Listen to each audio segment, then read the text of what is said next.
Hey friends, எல்லாரும் எப்படி இருக்கீங்க? இன்னைக்கு Note 10 Pro அப்படின்ற ஒரு ஃபோன் பத்தி தான் பார்க்க போறோம். ஆனா Redmi கிடையாது.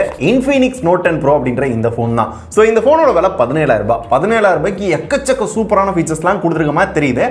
உண்மையிலேயே எப்படி இருக்குன்றத நான் சொல்ல போறேன். And Redmi Note 10 Pro இதே பட்ஜெட்ல இருக்கு. அந்த ஃபோனை கம்பேர் பண்றப்ப இந்த ஃபோன் எந்த அளவுக்கு வர்த், இத வாங்கலாமா அப்படின்ற எல்லாத்தையும் பார்க்க போறோம்.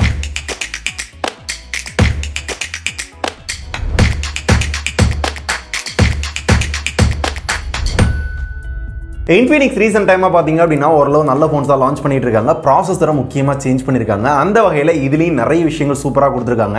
அன்பாக்சிங் நீங்க பாத்திருப்பீங்க. அன்பாக்சிங் சிம்பிளா எல்லா ஃபோன் எப்படி இருக்கோ அதே மாதிரி தான். பாக்ஸ்ல ஒரே ஒரு டிஃபரண்டான விஷயம் பாத்தீங்க அப்படினா எல்லா ஃபோன்லயும் ஸ்கிரீன் கார்டு ஒட்டி தருவாங்க. ஆனா இங்க டெம்பர்ட் கிளாஸ், அதுவும் குவாலிட்டியான டெம்பர்ட் கிளாஸ் கொடுத்திருக்காங்க. இப்போ இந்த ஃபோனை பத்தி சொல்லணும் அப்படினா இது அவார்ட் வின்னிங் டிசைன் அப்படின்றாங்க.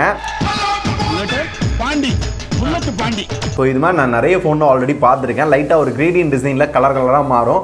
பார்க்க செம்மையாக ஒரு கிளாஸ் மாதிரியே தெரியும். ஆனால் பக்கா பிளாஸ்டிக். சொல்ல போனால் இப்படி அமுக்கணும் அப்படின்னா பேட்டரியும் இந்த பிளாஸ்டிக்கும் ஒட்டுறது அந்த அளவுக்கு குவாலிட்டி கொஞ்சம் மொக்கையாக இருக்க மாதிரி தான் தோணுது. ஸோ பார்க்க நல்லா இருக்க மாதிரி லுக்கு தெரியும். ஆனால் கையில் எடுத்து யூஸ் பண்ணுறப்ப தான் அதோட குவாலிட்டி நல்லா ஃபீல் பண்ண முடியும். ஸோ பிளாஸ்டிக்கில் தான் கொடுத்துருக்காங்க. இந்த பட்ஜெட்டில் மேக்ஸிமம் எல்லாருமே கிளாஸுக்கு மூவ் ஆயிட்டாங்க. இன்னுமே இந்த மாதிரி ஒரு குவாலிட்டி பிளாஸ்டிக்கில் இருக்குது. எந்த மாதிரி அப்படின்னா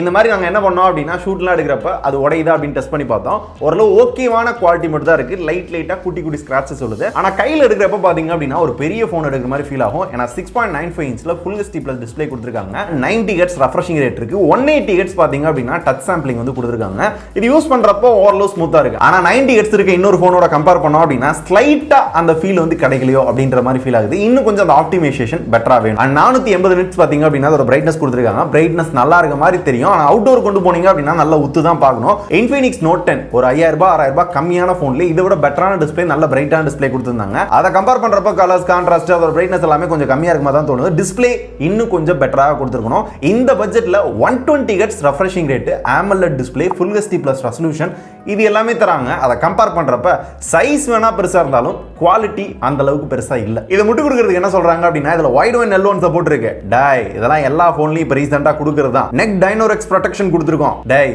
அவன் கார்னிங் குரில்லா கிளாஸ் இதை விட பெட்டரான ப்ரொடெக்ஷன் கொடுத்திருக்கான். ஓவரா கடுப்ப கலப்பாத. TUV சர்டிபிகேஷன் இருக்கு. ப்ளூ லைட் எல்லாத்தையுமே குறைச்சு கண்ணுக்கு ரொம்ப நல்லது. போன் யூஸ் பண்ணாலே கண்ணு கெட்டது. இதுல அந்த சர்டிபிகேஷன் இருந்தா என்னடா அது என்னென்ன சொல்றான் பாருங்க.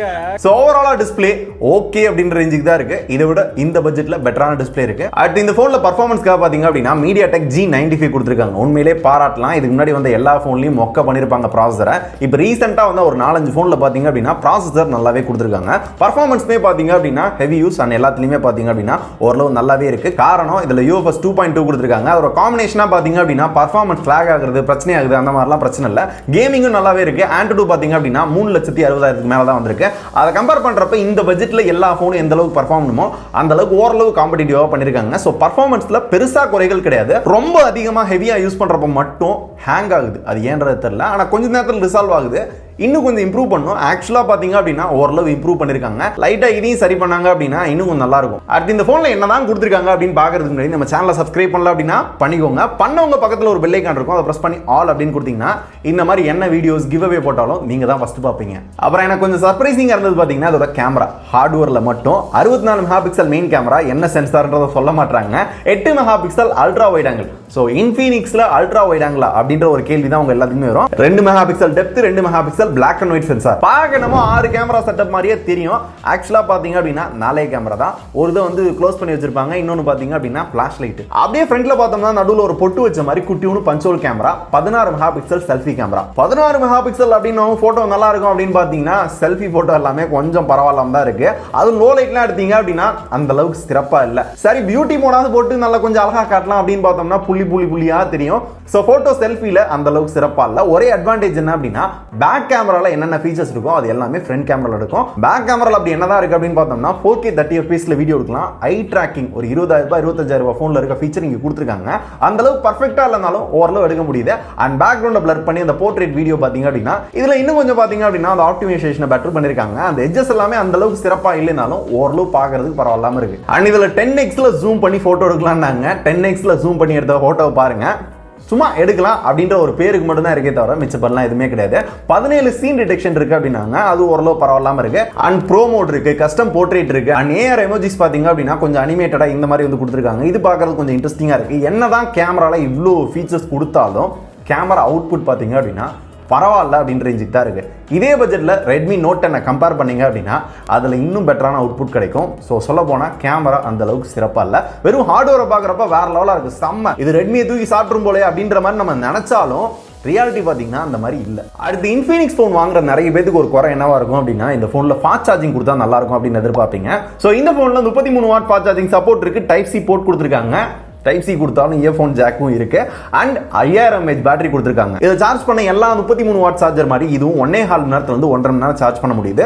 பேட்டரி யூசேஜும் பாத்தீங்க அப்படின்னா ஒரு நாள் தாங்குது, பரவாயில்ல தான். இதுக்கும் பாத்தீங்க அப்படின்னா TUV சர்டிபிகேஷன் இருக்கா, நல்லா ஃபாஸ்டா சேஃபா சார்ஜ் பண்ணும் அப்படின்றதுக்காக சார்ஜ் பண்றப்ப பாத்தீங்க அப்படின்னா அந்த ஹீட் ஆகுறது வார்ம் ஆகுது அந்த மாதிரிலாம் இல்ல, நார்மலா தான் இருக்கு. இதை தாண்டி செக்யூரிட்டிக்காக பாத்தீங்க அப்படின்னா side mounted finger print sensor கொடுத்துருக்காங்க, ஃபேஸ் அன்லாக் கொடுத்துருக்காங்க, ஓகேவா இருக்கு, ஓரளவு ஃபாஸ்ட் தான். அண்ட் எல்லா சென்சாரும் ஓரளவு கவர் பண்ணிருக்காங்க. அண்ட் டூயல் ஸ்டீரியோ ஸ்பீக்கர் கொடுத்துருக்காங்க, DTS சப்போர்ட் இருக்குன்னு. எப்பயும் போல அந்த DTS குவாலிட்டி வேற லெவல் அப்படின்ற மாதிரிலாம் ஃபீல் பண்ண முடியல. ஸ்டீரியோ ஸ்பீக்கர் கொடுத்தது நல்லா இருக்கு, ஓரளவு குவாலிட்டியா இருக்கு, பரவாயில்ல. அண்ட் XOS 7.6 மேல Android 11 கொடுத்துருக்காங்க. இந்த OSல இருக்க ஃபீச்சர்ஸ் பத்தி நிறைய வீடியோ நம்ம பேசிட்டோம். இருந்தாலும் தனியா ஒரு வீடியோ போடலாம் அப்படின்னு இன்ஃபினிக்ஸ் யூசர் யாராவது கேட்டீங்க அப்படின்னா நான் போடுறதுக்கு ரெடி. எத்தனை பேருக்கு அந்த வீடியோ வேணும்னு கேளுங்க. ஸோ இன்ஃபினிக்ஸ் ஃபோன்ல இருக்க டிப்ஸ் ட்ரிக்ஸ் அதுல இருக்க சில விஷயங்கள்லாம் தனியா ஒரு வீடியோ போடலாம் நினைக்கிறேன். அது உங்களுக்கு வேணுமான்றத இன்ஃபினிக்ஸ் யூசர் மறக்காம சொல்லுங்க. இந்த OS பொறுத்தவரை பாத்தீங்கன்னா இந்த போன்ல ப்ளோட்வெஸ் கொஞ்சம் கம்மி பண்ணிருக்காங்க, இல்லைன்னு சொல்ல முடியாது, ரொம்ப கம்மி பண்ணிருக்காங்க. ஓரளவு கிளீனா இருக்கு. ஆப் ஸ்டோர்ல இருந்து மட்டும் அதை இன்ஸ்டால் பண்ணி இதை இன்ஸ்டால் பண்ண அப்படி நோட்டிபிகேஷன்ல ஒரு மாதிரி ஆட் வந்து புஷ் பண்ணுவாங்க, அதை கூட நம்மளால வந்து பிளாக் பண்ணிக்க முடியும். சோ ஓரளவு கிளீனா இருக்கு, யூஸ் பண்றதுக்கு நல்லா தான் இருக்கு. அண்ட் ஃபைனலா அதோட மெமரி அப்படின்னு பார்த்தோம்னா ஒரே வேரியன்ட் தான், 8GB 256GB internal memory card வேணும் அப்படின்னாலும் உங்களால இன்க்ரீஸ் பண்ணிக்க முடியும். 512GB வரை இன்டர்னல் போட்டுக்க முடியும். இந்த பட்ஜெட்ல 256GB இன்டர்னல் அப்படின்றது பாத்தீங்க அப்படின்னா ரேரா இந்த போன்லயுமே கிடைக்கிறது இல்ல, கொஞ்சம் பழைய போன்ல தான் கிடைக்குது. எந்த போன் தெரிஞ்சு அப்படின்னா கமெண்ட்ல சொல்லுங்க. இது ஒரு ஹார்ட்வேரை பார்த்துட்டு எக்ஸ்பெக்டேஷன் வேற லெவலா இருந்தது, ஆனா கடைசியில புஷா போச்சு. இந்த பட்ஜெட்ல இதை விட நல்ல போன் இருக்கு, இதோட பெட்டரா பண்ணிருக்கலாமே அப்படின்னு தான் தோணுச்சு. இன்ஃபினிக்ஸ் நோட் 10 பாத்தீங்க அப்படின்னா இதோட பெட்டரா இருக்கேப்பா, அதுக்கேற்ற வேல்யூ ஃபார் மணியா கொடுத்துருந்தாங்க அப்படின்னு தோணுச்சு. ஸோ இந்த போனை ஒரு 14,000 அப்படின்ற ரேஞ்சுக்குலாம் கொண்டு வந்தாங்க அப்படின்னா லைட்டா நல்லா இருந்திருக்கும். 17,000க்கு பாத்தீங்க அப்படின்னா இதை விட பெட்டரான போன் இருக்கு அப்படின்றதான் உண்மை. எனக்கு வந்து ரெட்மி ரியல்மி வேணாம், ஸ்டோரேஜ் அதிகமா இருக்கணும் இந்த பட்ஜெட்ல அண்ட் பெரிய டிஸ்பிளேவா இருக்கணும் அப்படின்றவங்க மட்டும் ட்ரை பண்றது அப்படின்னா ட்ரை பண்ணலாம். இது என்னோட ஒப்பீனியன் தான்.